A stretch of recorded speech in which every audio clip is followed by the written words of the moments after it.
Welcome, design connoisseurs. We are very excited to be bringing you the podcast that is all about design in the central San Joaquin Valley as well as worldwide.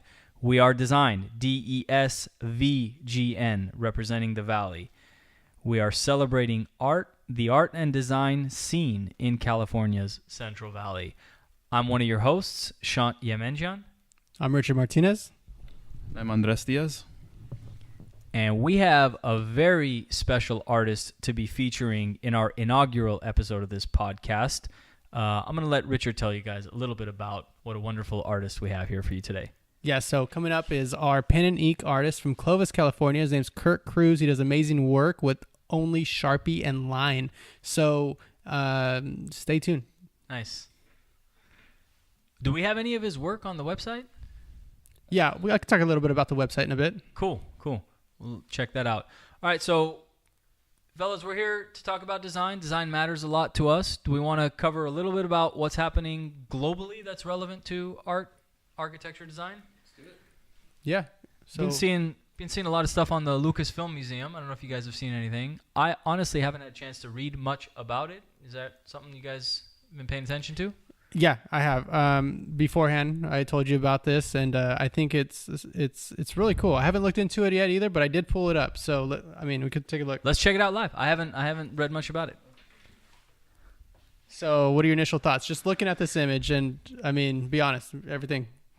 Organic. This is saturating the internet? I mean, you see it everywhere. Very fluid forms. Looks a lot like a Schumacher Hadid type of a project. Looks like the bottom of a shoe. I'm glad we are going to hopefully have one of these organic pieces of architecture here in California. I mean, we'll see a lot of this going on in the worldwide, but we never really get to explore these environments. Do any of you guys know who the architect is or anything like that? Is Ma Youngsong? Mad's Museum. I don't know. What'd you say? MAD. I think it's Ma Youngsong, who teaches at USC, if I'm not mistaken. It's actually on pretty much the USC campus, right? It is. It's immediately adjacent to the USC campus. That's right. Yeah, I think to the right of this image is USC.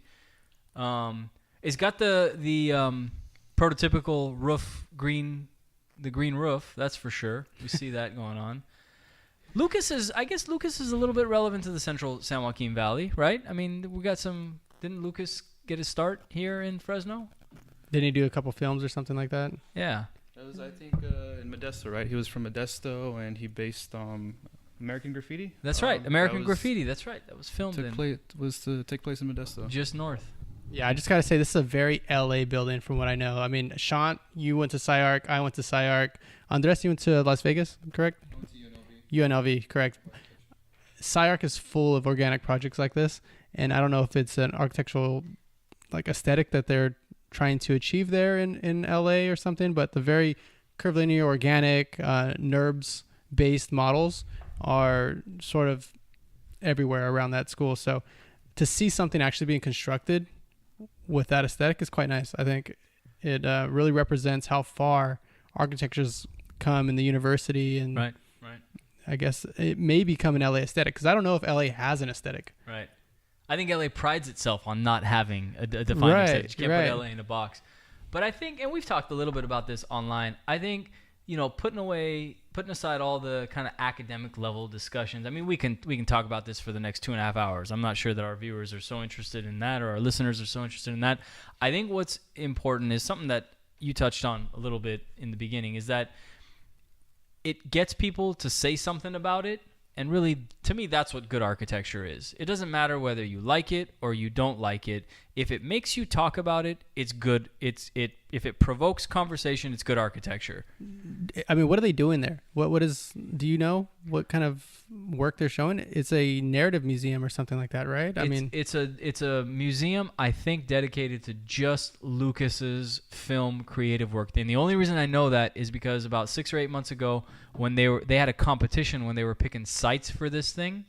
And I remember, I think, tweeting at them saying, hey, Fresno would be a great site for the museum because of Lucas's connections to the Central Valley. And I remember reading then that it was the museum's purpose was essentially to curate Lucas's creative film works. Nice. Yeah, so that's that's globally. What's happening locally? Anything happened recently, Andres? Oh yeah, soccer game. When was that? Saturday. Fresno Foxes had their home opener. First time we got to see these guys in action. So were you at the game, weren't you? I was at the game. Tell us about the game. It was crazy. I mean, just to see Fresno come out and support and be passionate about soccer and bringing the city together, and not to mention it's in downtown Fresno. There was a pretty awesome warehouse party afterwards too. So nice. Can't think of it going much any better. Looking really forward to the season and the Fresno Foxes. Yeah, so I didn't go, but it was all over social media. There was smoke flares. There were foxes. I guess they're the Zorros. And so they have this orange fox that's running around, a lot of mascots, and their jerseys were like a baby blue. So that sort of blend of baby blue and orange, that was quite nice. Now, just from talking to some people that went to the game and sort of have a background knowledge of soccer, they said they hate the stripe on the shirt. And I don't know if that's reminiscent of like some old school Mexican teams or something. I don't know anything about soccer. This is just what I've been hearing. Okay. But they're saying they would have loved it better if the jerseys were a solid baby blue. Oh. And so I don't know what that means, historically in soccer, but something about that stripe was... Well, it's got to be evoking Maradona in some way. If it's the light blue, that light blue color is Argentina's color, or very similar to Argentina's color. I wonder if that's the relevance. Maybe, I don't know, but the hand of God. You guys remember the hand of God? No, man, I don't watch any of that. World Cup, man, the handball where Maradona puts his hand up, then the referees don't see it. Man, I was a football player. It's like I had no part in soccer. But so does design approve the graphics, packaging, branding of the Fresno Foxes? It was selling out there. I mean, they had 2 kiosks set up. Line was probably about 20 minutes long just to get your hands on something. So nice. It was successful. Nice. I liked it. When it first was announced a few months ago, I went and read a little bit about it online, and I liked how they had kind of paid attention to the fact that they're in the Central Valley, the sky, and the relevance of water, hence the light blue. And then even very subtlety in the design was the eyes of the fox, I think, are red to basically pay tribute to Fresno Fuego, which has a huge following in Fresno. Right. Fresno Fuego is built a I think that's their U23 team, their under 23 team. All right. And so I think the Zorros are more AAA ball, whereas Fuego is sort of the step below that, and they pull from them. Nice. And then, Zorros are like the Grizzlies, basically. So somebody could get drafted from Fresno FC to go play in the MLS. Exactly. Nice. Exactly. Nice. Right. Good job, Fresno. Their stadium, however, I hear a lot of people complain about. Okay. And so, let's talk about that for a minute. Because they're playing on the Grizzly Stadium. Okay. And viewing angles are sometimes horrid. Okay. They even block off sections because those sections are so bad. Okay. But from what I understand, they're going to build another tier. I don't know. Do you know anything about that? Well, I know it's a requirement for them to eventually get their own stadium. I mean, I'd love to see it downtown. I mean, it's just a crazy environment where you can just go have a beer at Tago Sequoia somewhere else, then go to the game and just be around all the action in one area. Fresno FC execs, if you're listening, send some tickets down our way. We'll be at the event. We'll plug you on our website, and we'd love to be a part of it. That's right. And so, I don't know. I think it's doing great things for the Valley, and you got the Fulton Mall right next to the Grizzly Stadium, and you have Sequoia right there. Everybody's able to congregate, and it's just invigorating. I think Fresno is just sparking more life, and I think anything like that is just so good. Yep. And it's good to see all that activity going on. If there's 15 more excuses, I don't know how many games Fresno FC is playing, but if that's 15 more excuses to get a couple thousand people downtown, that's only going to add to the critical mass. Yeah, speaking of the Fulton Mall, I mean, props to Fresno Arts Council for doing their dedication. I think, Andres, you were there, right? Yeah, I attended the event. Acero Picado by, I believe it's Gordon Huther from Napa Valley. He was commissioned the piece. I think it was a great concept that he did. What I really liked about it was that, Instagram, people taking pictures everywhere. This brings people to downtown Fresno because they see this all over social media and really promotes downtown. So it was a really excellent approach to that. What do you think of the art installation? It's bright. It really contrasts downtown Fresno, which is known as all beige. Really pops, and just with a little color, it really activates the space. And what was the piece about? It was papel, and I should know this because I'm Mexican, but... Well, it goes off papel picado. It's steel, so acero picado. And then each one was themed. I believe one was about the valley, celebrating agriculture, the other music, and the other the butterfly, mariposa, which is Mariposa Plaza. So nice. So the geometry and the patterns are related to something. They're not just random patterns. Correct. Interesting. Nice. Is papel picado always that way? Or sometimes they're just like random shapes? Is this the artist bringing like architecture into his or her artwork? Well, I think it's bringing some relevancy to the piece. So nice. Yeah. I don't know about you guys. The one thing I really love about artwork, like Latino artwork or Mexican artwork, is the color. The color is just, it like stands out and grabs you. And I see that they've done, like Sergio Terán. I don't know if you guys had a chance to go to Arte de Americas at all when he had his exhibit. He's a prominent Los Angeles artist and actually is not shy about characterizing the art scene, the LA art scene, whether it's the barrios or the neighborhood life or just the grind of, working and struggling to pay. He features that in his art. And again, the same thing, even though it's very, I don't want to call it banal, but just, very average scenes that he's replicating, the color always grabs you. And I saw that with the Fulton Mall art installation. Yeah. And I think it's appropriate given the culture around Fresno area. Yep. Is Hispanic, I think, primarily, possibly. I would say being from the valley. Yep. A lot of agriculture. Yep. So it represents that. And you guys are actually going to see some really vivid colors when we get to our interview with Kirk, because he actually works with the same, vibrant colors. Yeah. Ink tends to bring out the he colors. studied color theory. So nice. That's sort of the essence of his art, is playing with the color. So awesome. Yeah. Excited to see that interview coming up. I mean, speaking also of downtown and things happening in Fresno, I want to give props again to Bitwise. We've got to. Yeah, and they're housing our interview right now. Nice. So thank you, Bitwise. Props, Bitwise. Thank you. Yeah. And hashtag. Hashtag's been awesome. I guess we're at hashtag South today, right? Hashtag North wouldn't let us in. Some electronic technical difficulties. Yeah. So broadcasting from hashtag South from Bitwise. Thanks, Bitwise. And since we're giving thanks, I want to give thanks to AG Video Productions. Oh, yeah. And they are a big contributor to what we do here. So thank you, AG Video Productions. What about some, I don't know, what else? Anything else happening downtown? There's a lot of stuff happening downtown. I guess when we get to events, we can kind of look back at some of that stuff, look forward. Let's talk. So our audience may or may not have had a chance to explore our website yet. And this is your chance. If you're listening, tune in. You got your laptop, your computer in front of you. Desvgn.com. We've been live for a few months now. Yeah, I mean, we've been live, but we're growing. We're just started. We launched design, like Sean said, a few months back, and we're now trying to figure our identity out, really, and how we can best contribute to design and the art culture here in the Valley.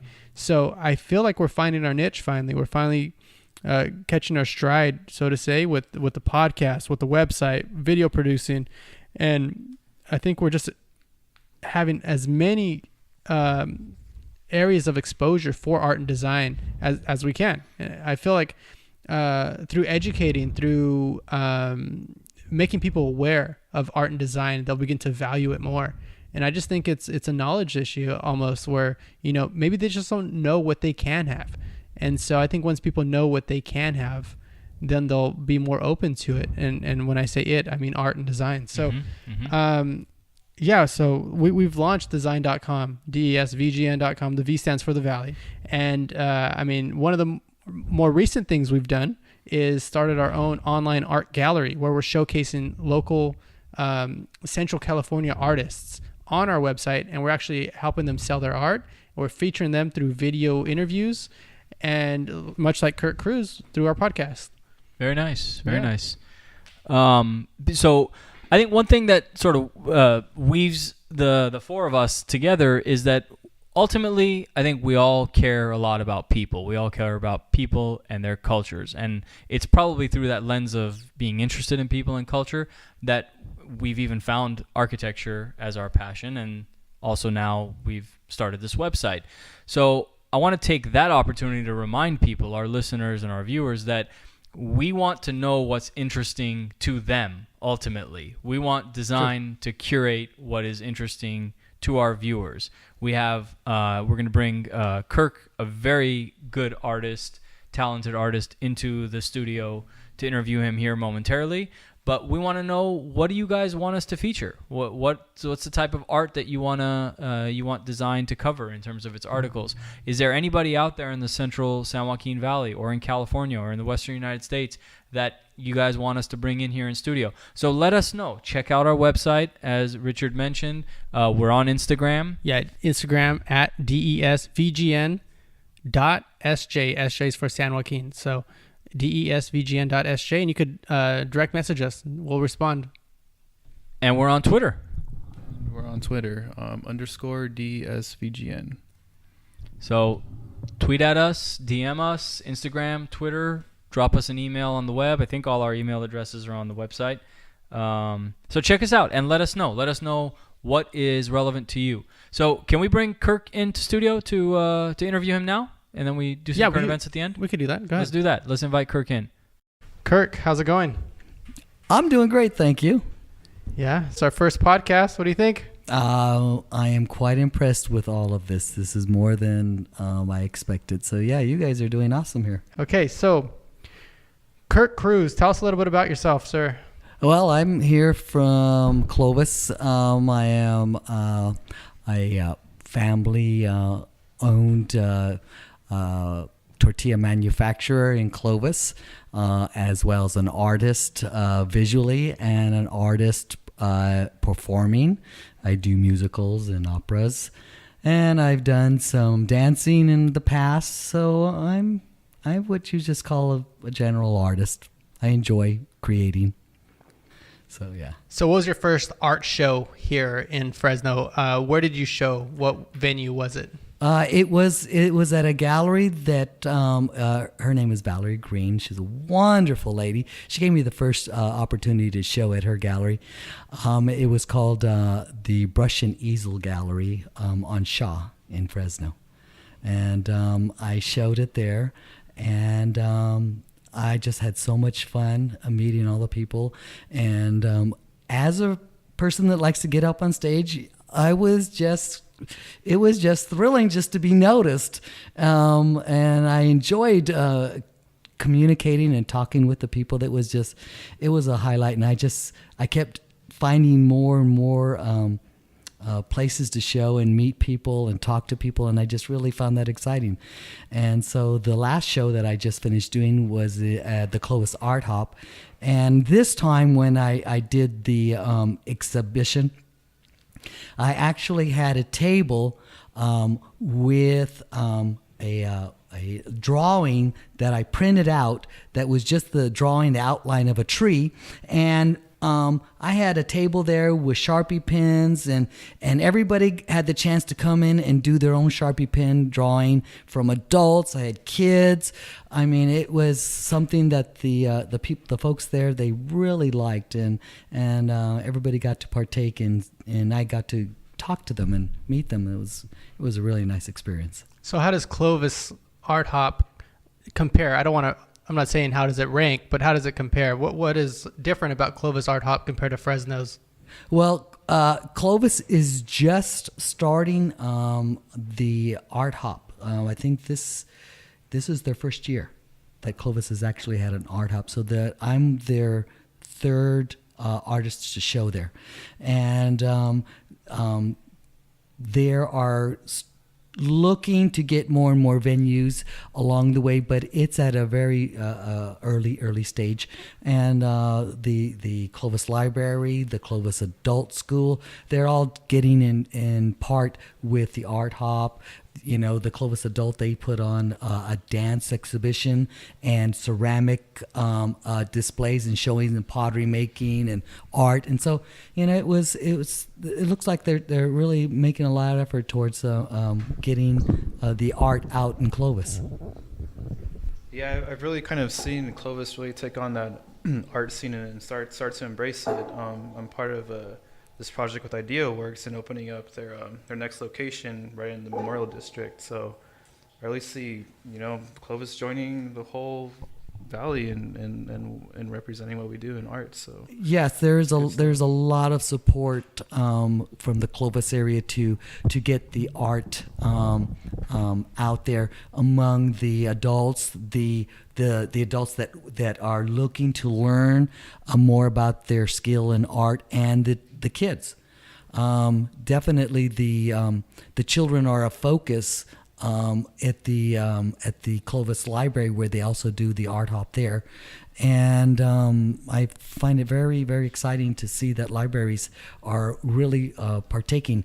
The Betty Rodriguez Library in Fresno, that's another exciting place that they have a fabulous way of setting up the lighting and everything, the whole room for the art exhibitor.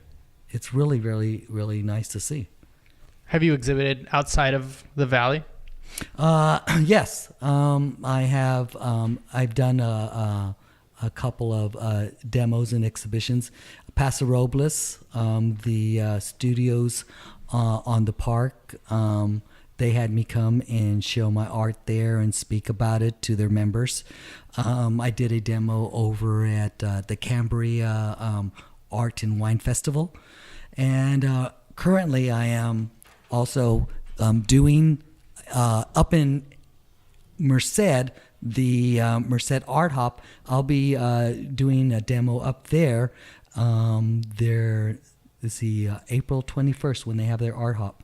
And then June 1st in Visalia, I'm also doing an Art Hop over there for their Art Walk. They call it Art Walk in Visalia. So Kirk, did I hear somewhere, maybe some flyers you sent me, that you did karate? Yes, I'm a martial artist. I've studied. that's my friends that I've done martial arts with for decades. We all kind of chuckle because Kirk is what we call a lifetime brown belt.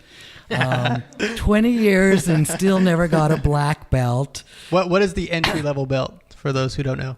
Entry level? Yeah. Is a white belt. A white belt. Okay. And then you go through about, maybe about 7 or 8 different levels before you reach a black. And What's right before black? Right before is the brown. So you're right there. I'm right there, and yes, but I have been right there for about 15 years. But from what I understand, I mean, people aren't just given this black belt. No, that's why they won't give it to me. Right. I have to earn it. I mean, but that's awesome. I mean, you're almost a black belt, Kirk. Like, that's pretty amazing, man. You would think so. That would inspire. But you know what?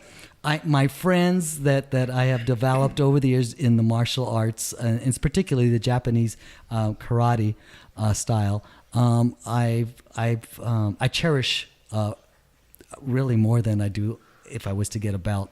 My relationship with the owners of the karate studios that I go to have embraced me, and I go there and I get to share what I know and still be able to practice and do some flexibility and some forms, and it just keeps me in touch with an art form. So it's kind of begging the question, how does this translate into your artwork? Would you consider martial arts an artwork that influences your paintings or your drawings? Yes, because what I've learned in karate, there was a they call in Chinese it's chi, and in Japanese it's a ki, which means energy. And so in my form, or the art that you see, the forms that I create, they really do speak about energy. And the ability to focus and channel this energy is something that everybody is capable of doing, and I just happen to use it as a subject matter in my art that I use in a lot of it. So let's start looking at some of your artwork, maybe, and start telling us a little bit about it. We have a few of Kirk's paintings on. Do you call them paintings? Are they called paintings? You know, that's I call it art because I really. Drawings is really what they are. They're drawings. Okay. They're drawings. Yeah. You're using. Tell people what you're doing, because if you guys don't know Kirk's art, he's using thousands of pen strokes and lines to create an entire image. And I mean, he shows depth. He represents shadow and everything just by layering colors. And if I understand correctly, you never use black.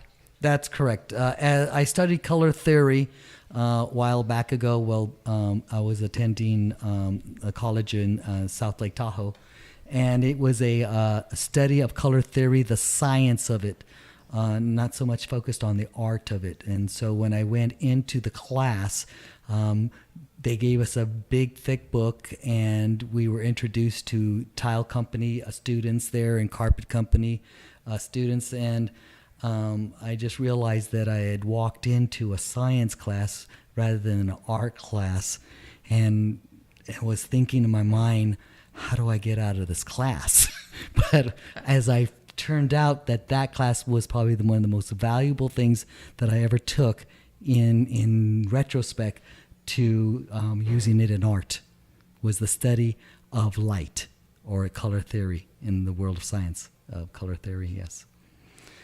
And through that use of color theory is where you start to develop your layering of different colors on your art pieces to create right. your blacks or your. That's correct. So in color theory, we do not use the black pen because that's a tone. Like in your printer, it's a tone. So black is created through color theory by every color, applying every color, and eventually you can keep getting darker and darker value in adding color, rather than taking a black pen of a tone and using it, so that every black has a value. There are values of black that are green. There's purple blacks, there's blue blacks, there's brown blacks. Every black has a value rather than a tone. And that's what kind of creates the life in the pictures that people just are impressed with. There's some life to this black, and everything else just kind of vibrates around it. So we're going to look at one painting here, the Valley of Serenity. That's a tongue twister for me. Sorry, it's late. So let's open that up. Let's see what we're looking at. Can you tell us a little bit about the background? Where were you? Where was your mind during this? And how long do these pieces take? Well, this particular piece was one of my earlier pieces. It was my probably my third piece. And actually, it's one of my more popular pieces. The place that I was when I was looking to create a picture was the fact that I was struggling. This was one of my earlier stages. Therefore, there was a struggle. And I represented mountains, that everybody has some mountains that they must climb, as they've used the analogy that, getting over that mountain into that valley. Well, as you can see in this particular picture, there's what I call these red mountains. And just beyond in this area, there's like this blue, this water, this serenity that is just beyond the mountains that everybody might find in their life that are struggles. And once they get into that past those mountains, they find this valley of peace. And of course, behind the mountains is all the energy that surrounds the universe that is supporting it. It's behind you. It's supporting your endeavor to get past the mountains into this peaceful area, the serenity. That's why it's titled the Valley of Serenity. And it's labeled here. Let's see if I close this out. Planets, red mountains, and blue water. What's the significance of planets? Why planets? Well, for me, one of my other pieces, it started off from my grandmother.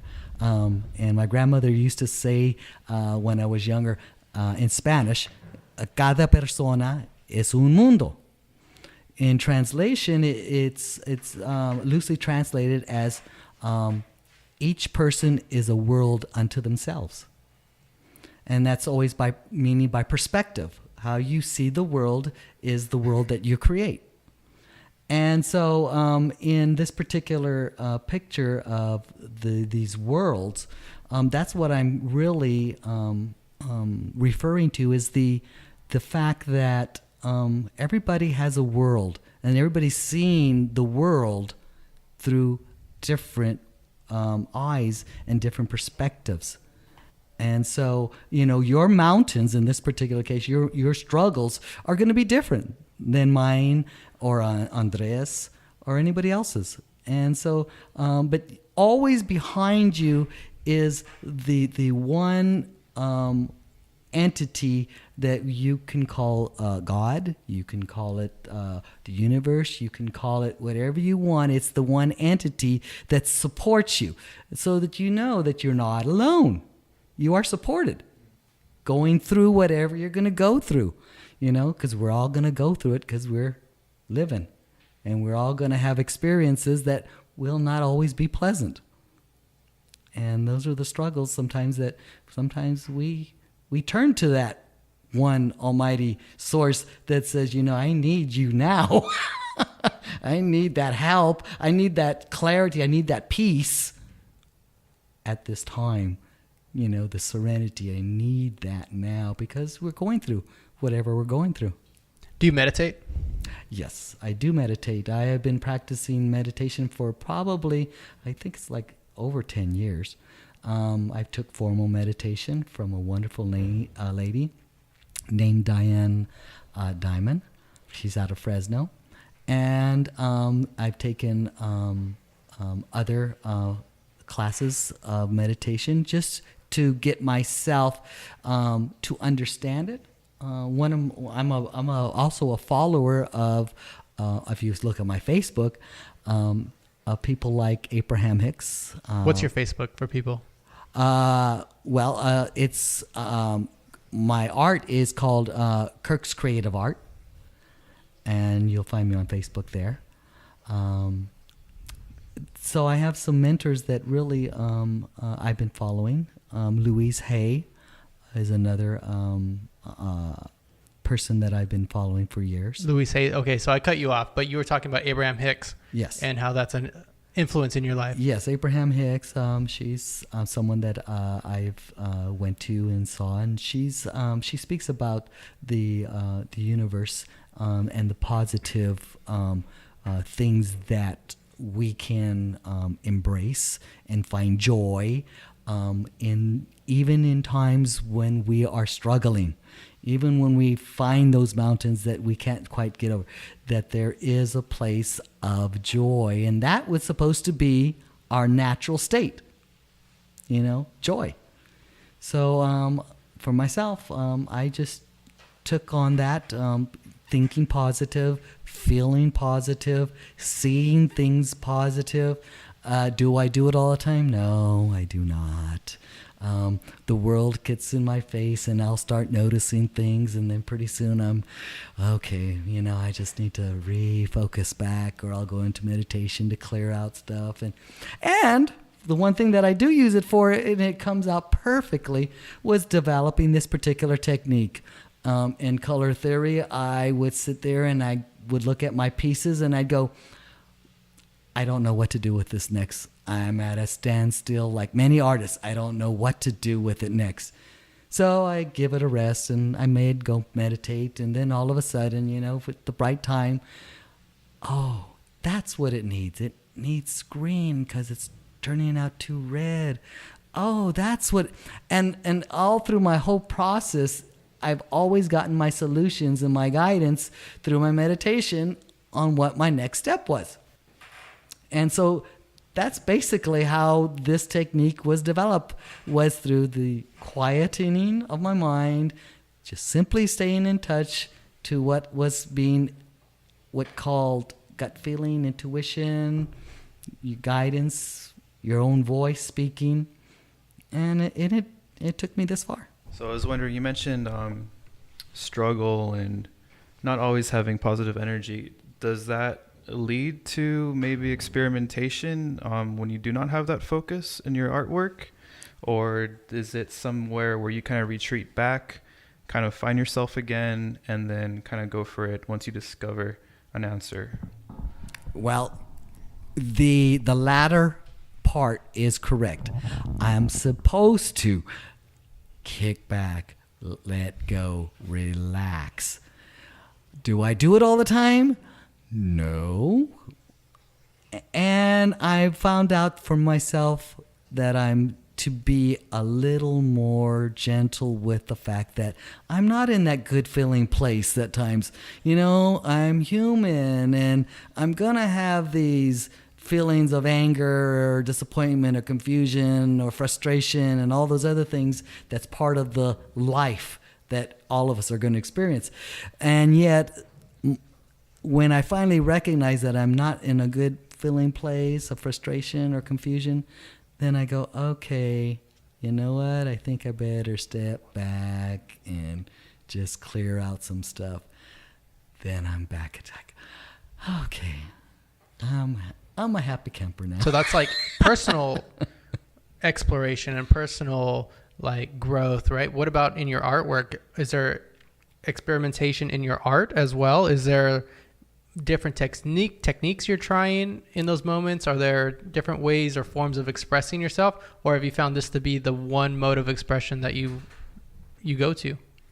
Well, right now, at this point in my life, what I found is that in my early stages, that I was unsure and not confident about the ability to reproduce an effect of the ink. And so those were my early stages of the lack of confidence. And it's been over these years. It took me 3 years to develop the technique, and even after the 3 years, secure about the ability to reproduce or to do something in the similar way that I was using it still wasn't there. So it took another year to be confident that I could take an image and still create the depth with the ink. That took confidence because I had to learn more about what I was doing. In other words, could I create a piece and give it the black and the depth and the balance and the expression that I was looking at? I didn't know at the early stages. Now I'm confident enough that I know how to do it. I could even show someone how to do it, which is now taking me to a different level of what I call letting the piece go. In other words, as a younger artist, when I saw something I really liked, I really didn't want to let it go because I said to myself, I might not be able to do this again. So it took me, a few more years to be able to get confident to say, you know what? I know the technique. It's clear. It's clearer now than ever before of how to develop these things in the picture. And so now it's easier to start letting the pieces go. It's like you see a piece that you go, I'll never be able to do that again. No, you won't ever be able to do it again, but you know how to do something different in the same way. Oh, yeah, now that makes sense. Okay, then I feel good, and okay, I can let that one go. And move on to something new. So that's really where I'm at now. I'm actually looking to do something new, and that could take me. I'm in the development area of a canvas. One of my other mentors, as far as artists that I studied and admired and took some interest in, was Mark Rothko. And if you ever seen Mark Rothko's work, they are just big square pieces of color.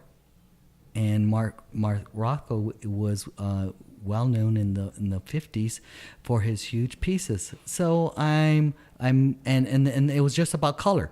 That's Mark's claim to fame. He understood color. He had viewers that were known, like women, when they would just start crying in front of these big square color pieces. And so what I learned from Mark was that there is emotion connected to colors. We get emotional based on color. And the other person that I admired and studied was Jackson Pollock. World famous in the 40s and 50s for his use of line, his drip paint, his line. Everything was about line. And so using a pen, I had to study his, because what was I doing? I was using line. And how he developed movement from the abstract pieces that he did was everything. How do you create movement with line? So I took on his knowledge and applied it to what I did. And then, of course, one of my old-time favorites, and a lot of people's, was Leonardo da Vinci. The early stages of the Renaissance. I particularly liked the Renaissance look. And so what I took from the Renaissance was the ability to darken up the outside edges and learned to create light where I wanted it, which is usually in the center or the off the center, but wherever it was. But edges were always dark, because wherever light is, there will your eye go. So, two things. One thing, I realize that there is a legibility in the figure of your pieces, but there's not really, from a distance, a legibility of the line, of each individual line, until you get very, very close. That's correct. So is that intentional, first? And second, have you explored a piece that is completely void of a figure and it's just completely line and color and emotion, like a Rothko? Well, the fact that the ability, that was part of my study, was being able to dilute line with what I learned was a complement. So, for example, if I took a big heavy stroke of purple across the paper, would I be able to remove it and darken it with its complement, which is yellow? And so, as I started studying the process, I was learning that not every line has to stay there. I could remove it. The permanent ink could remove itself by using a complement. So that's basically what I started learning. So lines are removed. That's part of the process. But in removing the line, there's what you call depth, because now all of a sudden it's not this bright color of purple. It becomes a mud, and it starts getting its depth, and you start getting layers and layers of blacks and browns in it that really give it the juicy feeling of a painting. And what was your... Well, let's keep on that point first, and then we'll go to the second one. So while you're creating these pieces and you start to see line, you then begin to need to layer more lines on top of it, because you start to feel as though you're reading it too strongly, right? And so you're trying to erase that line with more line. Right. And then I guess the word erase, I don't erase in the word my mind, because when I think of erase, it's to take away. What I use is I use the line. In other words, if it's a purple line, I will start using the yellow finer lines to start dissolving it. And that's the word I'm looking for. It dissolves, and it dissolves into a what you call muds, or some people use the word earth colors, or but it dissolves into that, and then I get to start choosing what colors I want to strengthen. Okay, no, that's good. I think there's something to that. I think there's something to not being so immediate with the form or with the stroke. I think there's something nice about that, where it's as though it becomes more unified that way and less of an object. If I am able to see an individual stroke, then your eye is automatically drawn to that. Whereas if it gets blurred, like you're saying, it becomes more of a field or a texture. And so your eye tends to wander around the painting more instead of getting stuck on that one stroke. I don't know if that's something that you feel while you're doing this. Like, oh man, I'm feeling like I'm a little stuck right here because I can see that stroke a little too obvious, or it becomes too apparent. Is that sort of what you're thinking? Yes, that's in short. It's a process. Like people have asked me, how long does it take to do a piece like that? And I've only had a guesstimate because every piece is different. But on the average, it can run anywhere from 60 to 100 hours. And I tell them anywhere from 3 months to 6 months period time that because it's a development. What I've got going on in the first month is just the basic layer, and then in 3 months as I start seeing I need a color balance, and in the 5th month I may start seeing that I need to start bringing the focus to the object that I wanted to. So it's just a continual developing of the picture of what I want people to see, because I get to choose. By learning it from the Renaissance, I get to choose where I want the light area. Therefore, I choose what I want you to see, and therefore it strengthens the message of the artist of what I'm trying to say in the piece. The second question is, why have a figure in your paintings? Why isn't it just line, you think?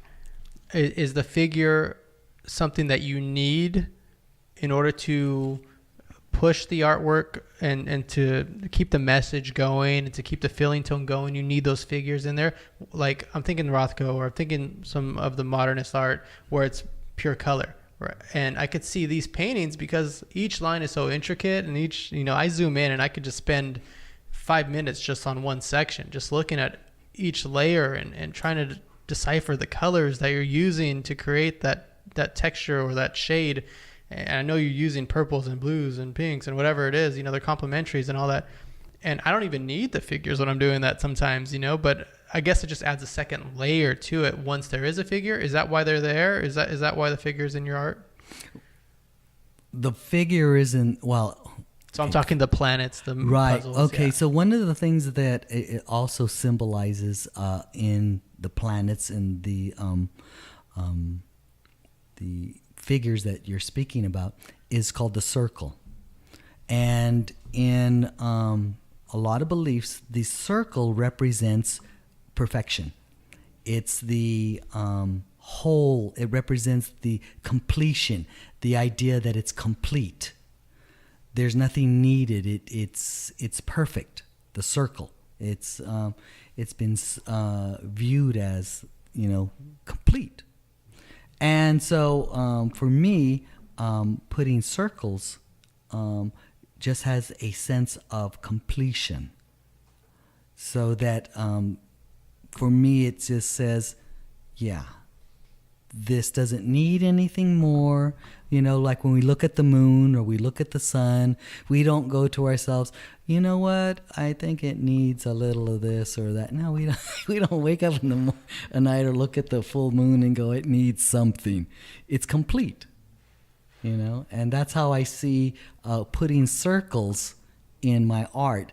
It just completes it for me. Another figure I see in your art a lot is sort of that torn. It looks like a fabric in the background of each of these. If I look at, let's go on to Choose now. So we're looking at his artwork, Choose, which is a, as it loads here, it's a horse with, and as it loads, I believe it's a red eye the horse has, and it has sort of like this spilling or waving fabric in the background. Let's see. And that's not wanting to load on that one. Let's try again. Okay, there we go. There we go. Okay. So what can you tell us about Choose? Again, what's the backstory of this one? As I was going through my own personal journey of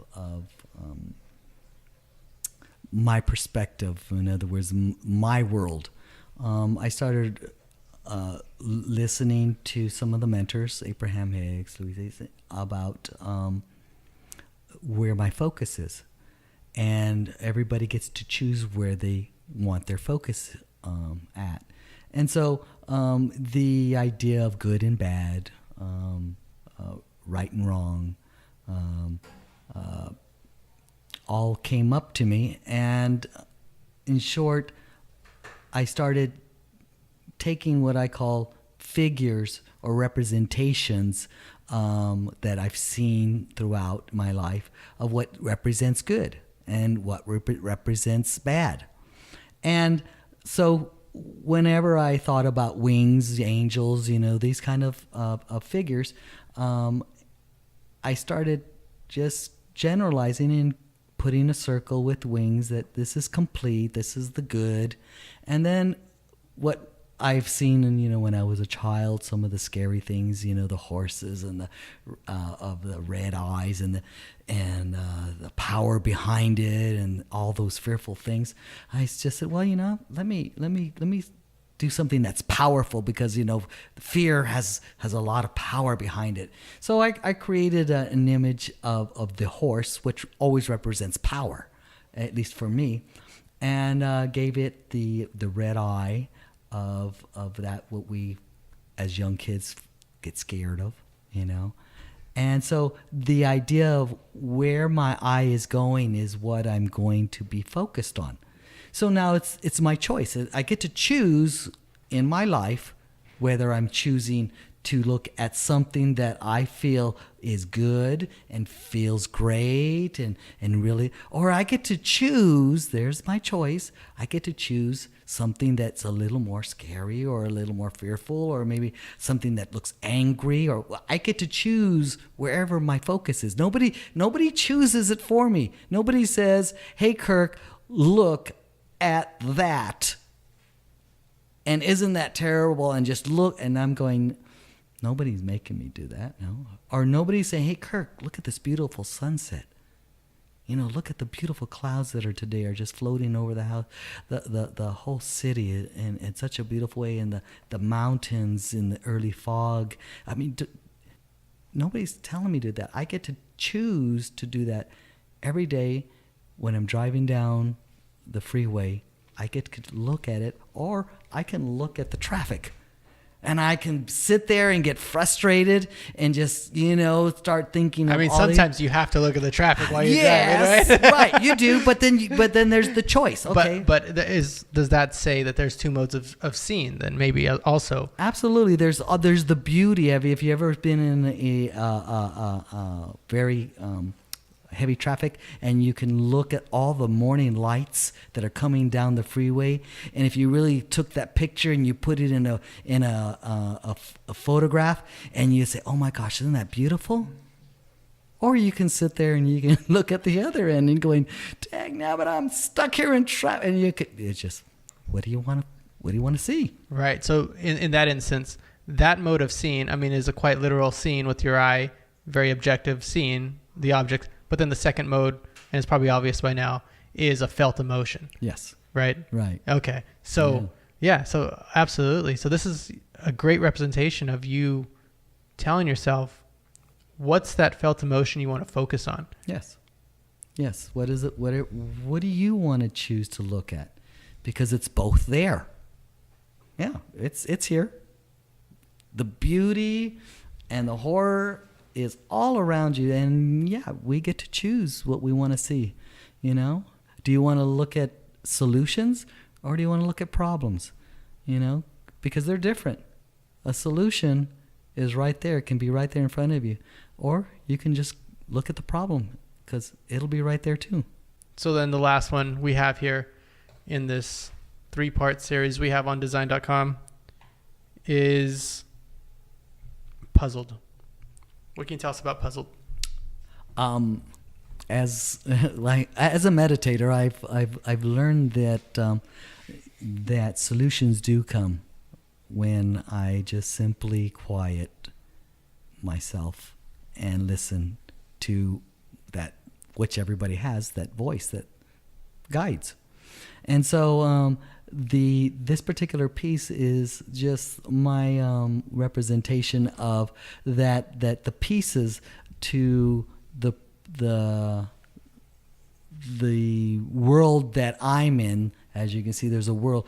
The pieces that might be missing from my world are coming, and you can see the little pieces of the puzzle ascending or descending to my world, and they're always coming. They're always coming, and I just have been clear to see that in this process that I've learned and developed with the ink, every time the piece that I'm looking for in this particular art or a project that I'm doing, they always come. The answer comes. And so the piece of fabric in the background, I'm calling it fabric because it looks like torn fabric to me. But is that a representation of energy again? Is that the energy of the universe? I mean, Well, okay. Well, for me, what it represented is that many times in the my mind, it would get dark. I didn't have the answers. It would seem like the darkness, rather than the light, was closing in. So as you can see, the darkness has a way of looking like it's just kind of surrounding the puzzle pieces, or I call the solution. So the darkness is closing in. I get it. So I was looking at it in reverse, whereas I was looking at the red as the solid and the black as the void. But you're saying the black is the solid and it's more creeping in on the light, closing in. Right. And okay. now you can see that the puzzle pieces are still coming. Even when it looks like the void is coming in, the darkness is coming in, puzzle pieces are still coming to me or my world. And they always will. I guess it's what side of that line you're on. Is it a half empty or a half full exactly. artwork, right? Right. Well, exactly. Where's your focus? Right. Where's your focus? Exactly. So are you surrounded by darkness and is it closing in on you? Well, there's hope, right? Or are you focused on the solutions? Or are you on the solution and you're just tearing through the black void, right? Yes. Yeah. Okay. So I think that the way people are able to interpret art is amazing, right? And I think when art is open to interpretation, it's super powerful because the story may change just Absolutely. By looking at a piece of artwork. One day, you're looking at it another day, it's a completely different piece of art. Yes. Just because it's saying something to you in that moment. Exactly. And I do my best to stay open and to take that little piece of that puzzle in my art. You know, what's the next step? Because like everybody else, that darkness is like I don't know what to do with it next. It's frustrating me, you know, and I've had to learn to step away from it because I haven't got a perspective on it. I'm just so focused on the problem. Okay, it's not balancing, something's not working, there's the problem, and I keep focusing on the problem. And so it was just been a learning thing to be able to step away from the piece and to get a new, fresh pair of eyes on it. Personally, Kirk, I just would like to thank you because we started looking at your artwork a few months back, and it was kind of like even like a transitional, period for me. We all deal with struggle. I was probably dealing with struggle, and you explaining these these pieces and explaining about problems and solutions and these energies, it's just a perspective of life. So I appreciate you even helping others visualize that in art versus just, having it going on in our minds. So yeah, big things. So yeah. Thank you. Have you heard other stories such as that, Kirk? Did you realize you have such an impact? Well, one of the things that I've learned along this path is because I'm also an art counselor. Art counselor, what does that mean? It means that the Madera Arts Council chooses artists to go to the schools and do art with the elementary and junior high schools there. And so I've had the pleasure of doing that. And what I've learned is that a lot of kids need that positive encouragement and perspective that their art is unique and that they don't have to be subject to the opinions of others about what they're creating, because everybody gets the opportunity to create their own art. And so when I'm with kids, many of the times, the first thing I always say with the elementary kids is, and I tell them this, I go, this will be the most important thing you learn in this particular class. I says, do you like your art? And as long as you like your art, then don't worry about what anybody else thinks about your art. And the younger they are, the more they accept it, and it's like, yes, that's obvious. The older the person gets in junior high and high school and adults, all of a sudden it changes because they're so concerned about what others think about their art and the criticism they'll get. And so their creativity stiffens and comes to a very, very slow halt.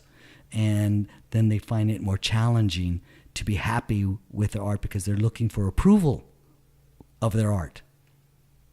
And when you can get past getting or seeking the approval of your creation, you're going to be a lot happier person.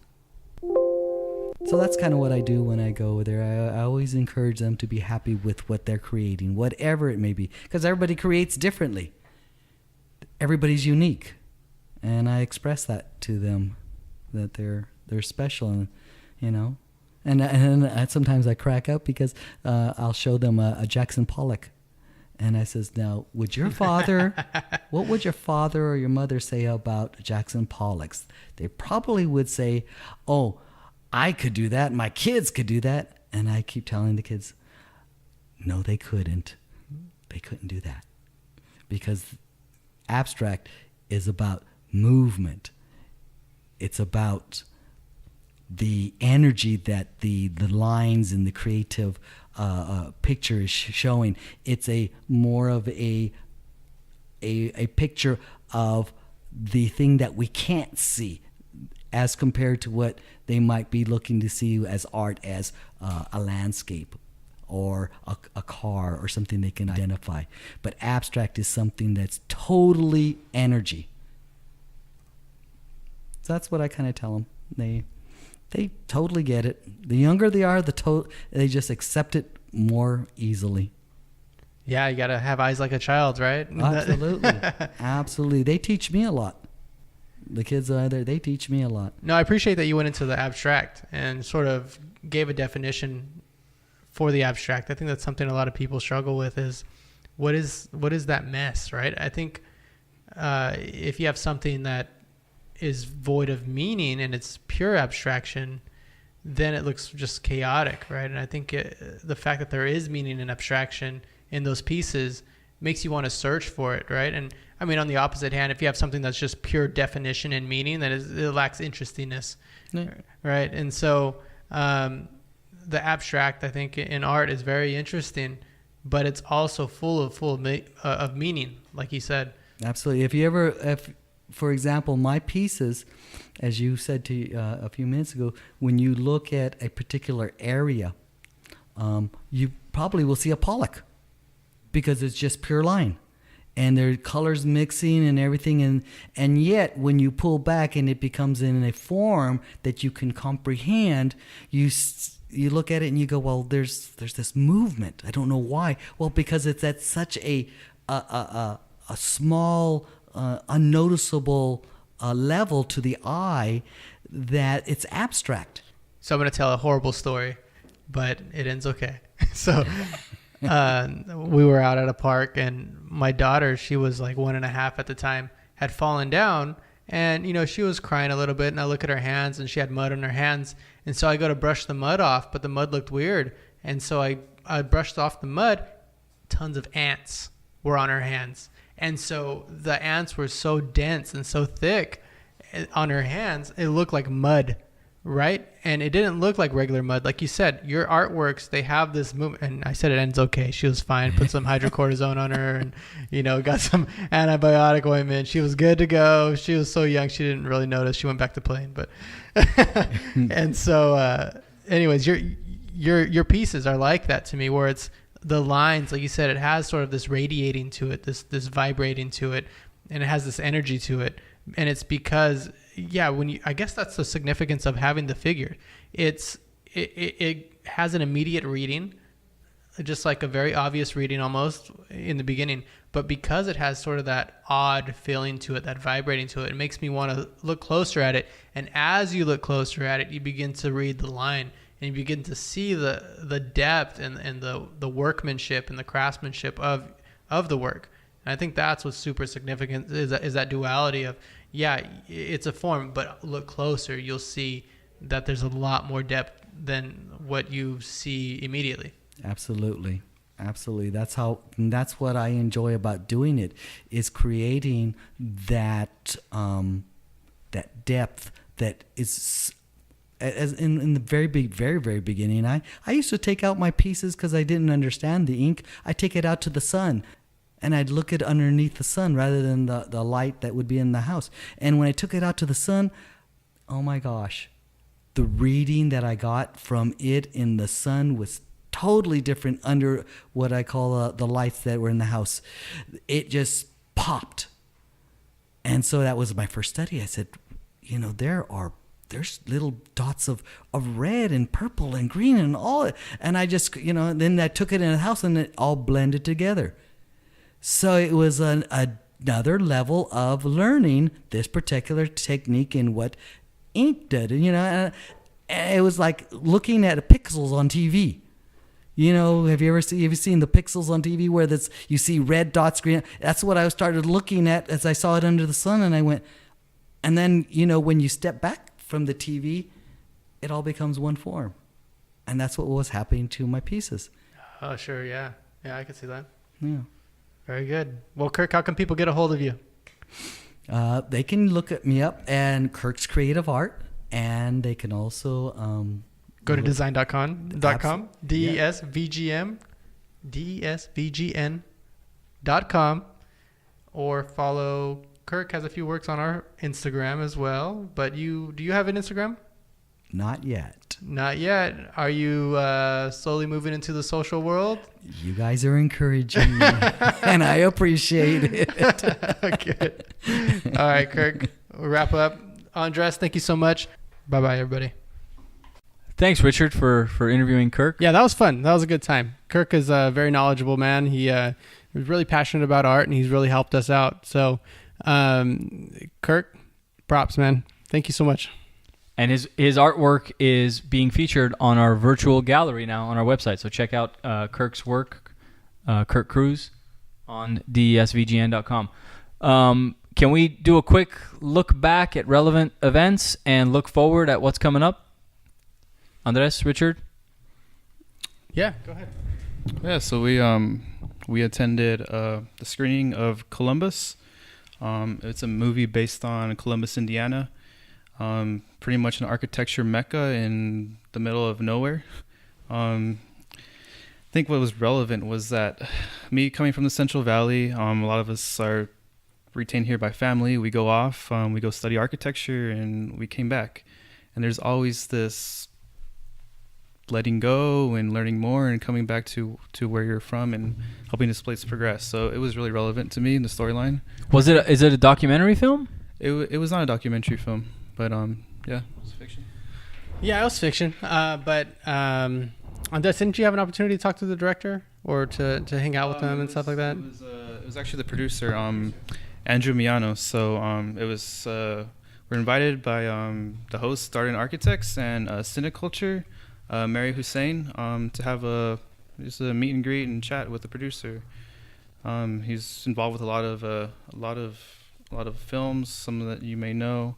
We'll have a link to his some of his films later on. But what did you think about the movie? No, I thought it was really good. Really cool story. Is sort of a duality of someone who's very almost stoic, and then someone who's just very spirited and very free, and how they began to relate through architecture and to have sort of commonalities, although they were so opposite. I thought that was really cool. It was a good story. Korean-born American-raised man finds himself stuck in Columbus, Indiana, where his estranged architect father is in a coma. So I guess that's the relevance with architecture. Yeah, so I think a lot of the symbolism was it's just the event itself, bringing together people from film, students were there, local architects, and that opportunity for architects to engage the general public and have their opinions on architecture, and architects to really see people critiquing architecture or even caring. I mean, I think the funniest thing was this guy was like, I got nothing from the film. Can you kind of fill me in? What was this all about? And Andrew Miano was like, well, that you can have that opinion. It's art. I'm sure you'll look back and think about tonight, and it'll come back to you. It's one of those movies that it really hits you in the right time. Interesting. Yeah. I didn't get a chance to see it, but now that reading about it and listening to you guys talk about it, it is something I want to check out. I think so. We were at Monterey Design Conference a couple months ago, and we saw an interesting documentary that Eero Saarinen's son had made about him. I don't know if you guys have seen recently. Rem Koolhaas's son also made a film on Rem. So I feel like architecture is starting to come up a lot more in film recently. I don't know, is it more relevant, or is it just this, filmmakers have always been sort of fascinated with architecture. Maybe we're branding better now. Sean, me, and Andres, we're all, in the architectural design, and Sean's an architect, and that's one thing artists have a hard time doing is branding and advertising and getting people excited about art and design. And so that's what we're here for. That's what we're trying to do. And that's so awesome. Maybe that's why it's more relevant. And so, I don't know. So thank you, producers. Yeah. Make more movies about architecture. This is great. And we'll talk about it. Right. And we'll talk about it. So, we got the Columbus film. We also, all four of us actually had the really unique opportunity, I would say, to check out an Art Dyson designed home that happened to be on the market, up for sale. And some of the folks reached out to us, or we maybe reached out to them, and we all went out there and did a tour. Art Dyson even gave a nice little talk at the lecture. So, thoughts, boys? Yes, I'll start. I thought it was really, really well done. I think his house, I don't know what year it was built, but it stood the test of time so far, and it's just copper exterior. So as it ages, it patinas. He talked about how it was built actually for less money than a track home at the time. The owner was a contractor, I believe, so they were able to do some of the work themselves, and it really surprised me actually because of the design, how intricate it was, and how much attention to detail they spent on it. It opened my eyes to being able to design something and still being free from a budget. And so he showed me you don't have to be afraid of it. And so I think that's something that really restrains designers, is the fact that that there's a budget, there's a cost, but if you're clever about it, I think you still get away with well made design. So I don't know, what do you think, Andres? I think one thing that kind of stuck with me that Art said was it's like making a plate, right? you have all these ingredients. Sometimes you cook them, sometimes you add them in later on to the batch, but they've all changed because they've been processed differently. And with the copper, you know, there's a copper exterior, it's patinaed, but then there's that really flashy copper that's in the interior. Just it's creative in the way you use and apply materials. And arts, I guess we should talk a little bit about art's relevance, you know, on a national or even on a global level. We're very fortunate here in the Central Valley to have Art Dyson, who's been a practicing architect for decades, who was basically studied under Frank Lloyd Wright, and a lot of his architecture, at least some of his early values, kind of stem from the discipline under Wright. I think he even spent a time at Taliesin West as the dean, I believe. Administration. That's right.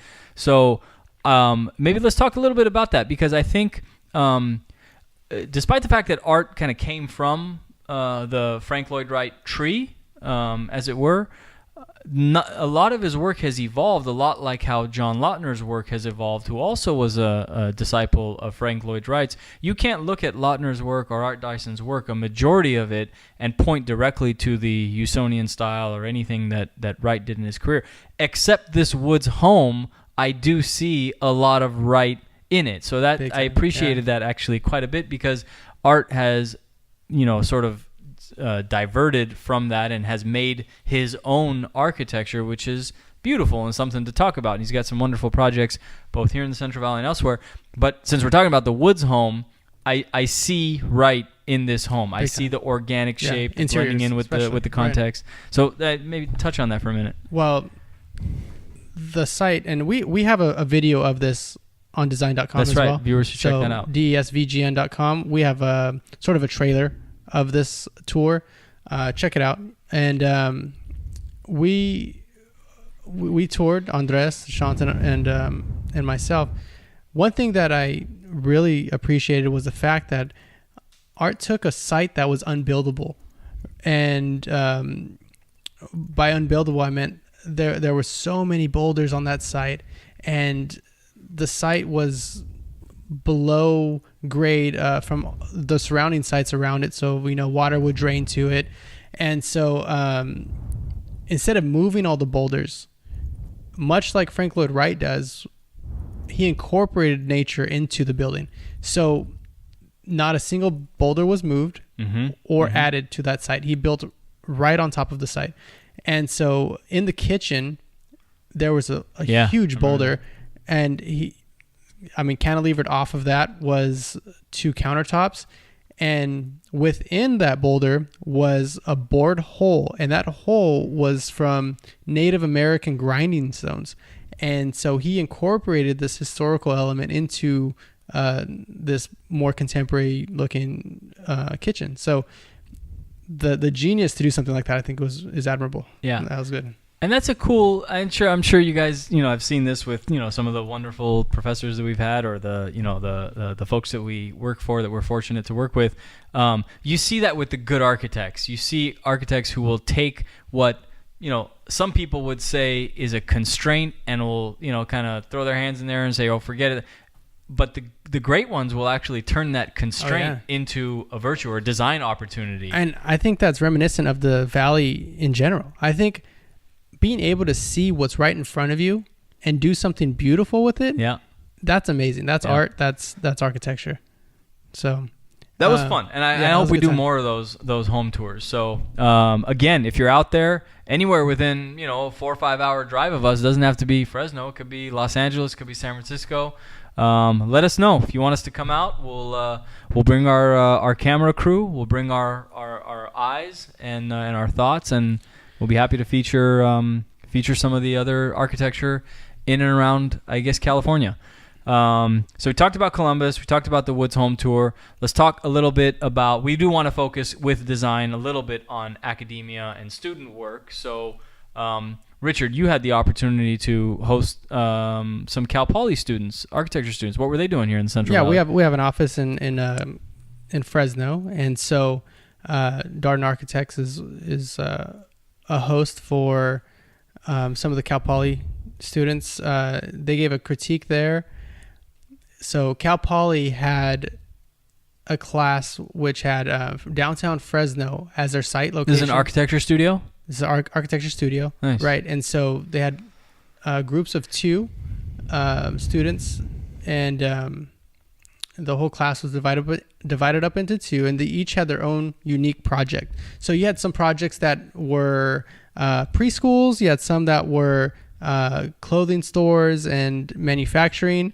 You had agricultural research centers, and so all based in downtown Fresno. Oh, so specifically downtown, not anywhere in Fresno. Right, and some of them Nice. had context to one another. So they would say, "Oh, you could see this project from mine, and this is how it relates to that." Or this is, Grizzly Stadium's here, and you have to access Grizzly Stadium by walking through our site. So they would position a parking structure adjacent to their building, but then they would create a path through their tower or something like that, so that you'd have to walk through there before you got to Grizzly Stadium. And so just the fact that Cal Poly was putting Fresno into context was, I think, really, really cool. That's cool. And I don't know, I mean, maybe in your guys' studios, I don't know that that's a characteristic that I can think back on in any of the studios that I had in any architecture program, of us paying attention to one another's projects and bringing one another's projects as relevant into our design work. Yeah, I think that's a really neat element. Yeah. Who were the professors? Can you name the professors? Do you remember who they were? Off the top of my head, no, but these are third-year students, you said?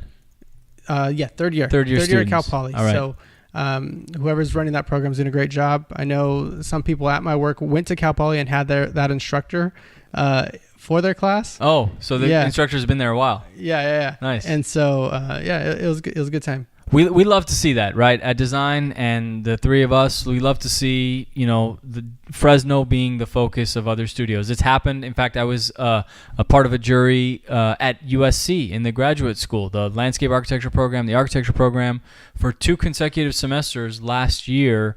Aja Justine Richards, I believe was the professor's name. They had focused on Fresno. They didn't have they weren't confined to downtown. Those students could have gone anywhere in the San Joaquin Valley, or in Fresno, I should say. Some people were on the river. Some people were in downtown. So we love to see that.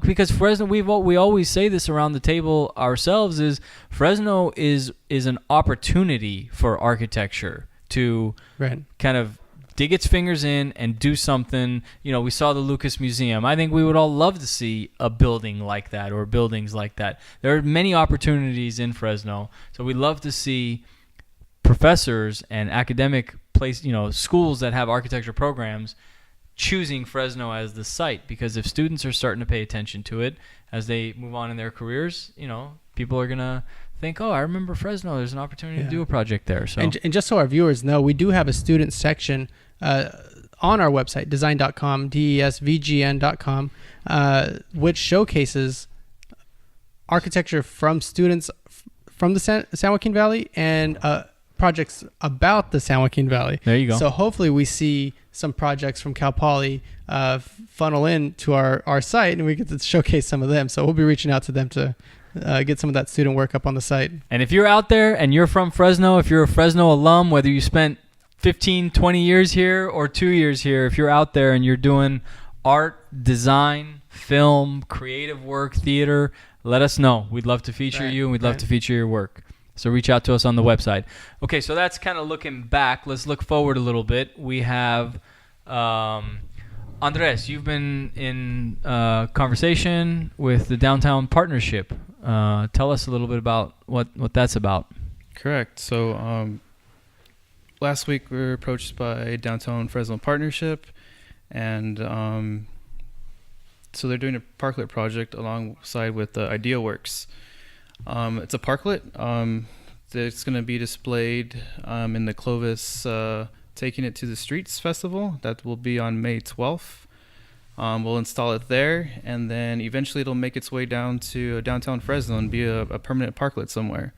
So, So this is like a street installation? Street installation. So it goes back to the idea of Parking Day, which was took place in San Francisco. A couple people, I believe architects, took over a parking space, put in coins in the meter, and set up a park. Nice. Taking back the street and providing public space. So Fresno's finally getting that movement going on. So yeah, it's something we'll keep you updated on. So were you a part of the Parklets thing last year? I know our firm, Halajian Architects, did an installation. Were you a part of that? No, I wasn't. I wasn't working there yet. Okay, and I wasn't. I didn't participate in that too. But I do remember there were furniture projects. There were projects that were art type installations. Is it kind of like full gamut of you do whatever you can think of in a parking? So are there any parameters? I guess is what I'm asking. No, I think it's bringing your creative minds to it. And we'll see what happens this year. Nice. So can people still participate if they're interested? I believe so. Just contact, I think it's the city of Clovis, and they'll have more information. Taking it to the streets. Taking it to the streets. So check that out and check us out in that. I guess we'll be we'll be there. We're gonna have to put down the mics and pick up the pens and the mouses to do some design work, but and the hammers. And the hammers because we got to build it. That's right. So that's another interesting component, right? You got to design it and build it in a fixed period of time. Yeah, it's we only have less than 2 months now, so it's go time. Nice. What else, fellas? Oh, we have just a quick one. The San Joaquin Parkway Trust, which is a great organization that is out there to preserve awareness and expand opportunities for people to explore the San Joaquin River, which is a beautiful environmental resource that we have in Fresno. The San Joaquin Parkway Trust has been doing these parties for the Parkway program for I want to say over 20 some odd years.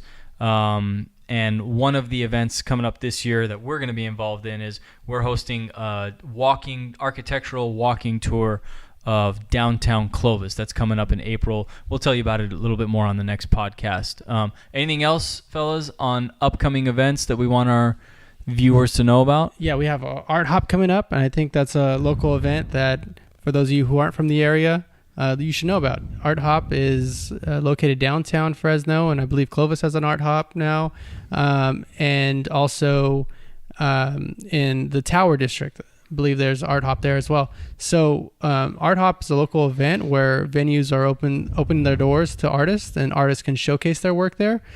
We've shown actually at an Art Hop, we had sort of a 3D digital scanning of people, then we'd convert those people into architecture, like their physical form we'd chop up, we'd actually, it's kind of cool, so we'd make architecture from people from Fresno, and so that was good. That was a good time. We hope to do more Art Hop events.